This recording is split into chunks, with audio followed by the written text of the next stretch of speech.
اکثر میں دیکھتا ہوں بہت ہی شاطر چلاک اور مکار قسم کے لوگ وہ بڑے اعلیٰ عہدوں پہ بیٹھے ہوتے ہیں۔ جب ان سے بات کی جاتی ہے تو کہتے ہیں اتعز من تشاء و تذل من تشاء، الحمدللہ یہ اللہ تعالیٰ نے مجھے عطا کیا ہے۔ یزید جیسے ظالم اور سفاک مکار عیار اور گرا ہوا، انسانیت سے گرا ہوا، چاہے اس کے پیروکار ہیں، مگر کریکٹر کی بات میں کر رہا ہوں، وہ تو تخت پہ بیٹھا ہے اور حسین کا سر نیزے کی نوک پہ ہے۔ اگر آپ علی اور معاویہ کا کمپیریزن کرو تو علی اور معاویہ کا کمپیریزن ہے ہی کوئی نہیں۔ ایک بندہ وہ ہے جس کے پاس انسانیت ہے، اخلاق ہے، کردار، بلکہ خود حق ہے۔ علی حق ہے، خدا کی آواز ہے، مگر اس کے مقابلے میں معاویہ جس کے پاس کوئی ہے ہی نہیں کریکٹر، کوئی انسانیت، جھوٹ، رشوت، سفارش، ہر کام وہ کر رہا ہے، مطلب ہر طریقے سے وہ ظلم کر رہا ہے۔ چاہے وہ رضی اللہ ہے، میں بھی معاویہ رضی اللہ ہی کہوں گا، کمپیریزن کوئی نہیں ہے۔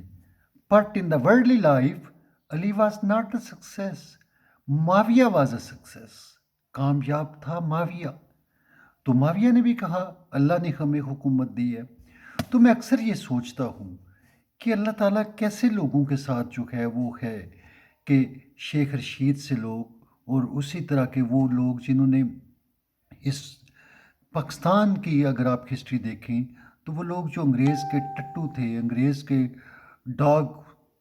ڈوگر کتے اور گھوڑے نہلاتے تھے، ان لوگوں نے عزت پائی، ان لوگوں کو پرنسلی اسٹیٹس عطا کی گئیں۔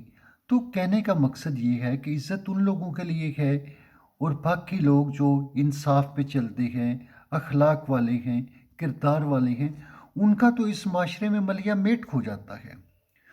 تو کیا ہے یہ اللہ تعالیٰ نے جو عزت کا معیار بنایا ہوا ہے؟ اب عجیب اس سے بڑی ٹریجڈی یہ ہے کہ جو ظالم لوگ ہیں ان کی جو پوزیشن ہے اس کو دوسرے لوگوں نے تسلیم کر لیا ہے، بھائی ان کو اللہ نے دی ہے، بھائی اللہ نے دی ہے۔ اتنے ظالم ہیں، ملک کو لوٹ رہے ہیں، قوم کو لوٹ رہے ہیں، انتہائی گرے ہوئے لوگ ہیں، مگر دوسرے کہتے ہیں جی نہیں یہ اللہ کی مرضی ہے، اللہ تعالیٰ ہمیں یہ جنت میں دے دے گا۔ تو یوں اس کو کہتے ہیں سٹیٹس کو ہم چل رہے ہیں۔ ایک معاشرے کے طور پہ دیکھیں تو ظالم اور گرے ہوئے لوگ جو ہیں وہ اعلیٰ عہدوں پہ ہیں، اعلیٰ پوزیشنوں میں ہیں، ملک اور قوم کو لوٹ رہے گئے، مگر لوگ کہتے ہیں اللہ دی مرضی، جیویں اللہ دی مرضی۔ How how herbal! بھئی یہ اللہ کی مرضی جو ہے وہ ظالم اور یزید حکمرانوں کے لیے تو اٹس اے گڈ تھنگ۔ یہ اللہ ازم کا جو کانسیپٹ ہے دیٹ از کمپلیٹلی رانگ، بالکل یہ رانگ کانسیپٹ ہے، ایسی کوئی بات ہے ہی نہیں۔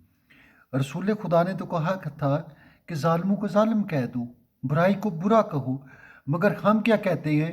اگر ہمارے فرقے کا آدمی ظالم ہے، گھرا ہوا ہے، اللہ اور اس کے رسول کے قانون توڑ رہا ہے، پھر بھی ہمیں کہیں گے جی وہ ہمارے فرقے کا بندہ ہے، رضی اللہ ہے، یوں اس کو ہم بڑا عظیم بنا کے پیش کرتے ہیں۔ مطلب یہ ہے کہ یہ جو کانسیپٹ آف اللہزم ہے یہ انسانیت کو گرو کرنے دیتا ہی نہیں، حق کو گرو نہیں کرنے دیتا، سچ کو گرو نہیں کرنے دیتا۔ فرقے کے لیے گڈ ہے، فرقہ پرستی کے لیے تو یہ بہترین چیز ہے، مگر سچائی کے لیے، انصاف کے لیے، عدل کے لیے یہ ناسور کی حیثیت رکھتا ہے کہ ہم ظالم کو ظالم کہنے کی بجائے کہہ دیتے ہیں اللہ دی مرضی۔ بھئی اللہ کی مرضی ہے نہیں ہے۔ رسول خدا نے کہا کہ ظالم حاکم کو برا کہو، اس کے سامنے کلمہ حق کہو، مگر ہم کہتے ہیں اللہ کی مرضی۔ بہرحال اٹس مائی ویو، آپ اس پہ کیا کہتے ہیں؟ Thank you, have good time.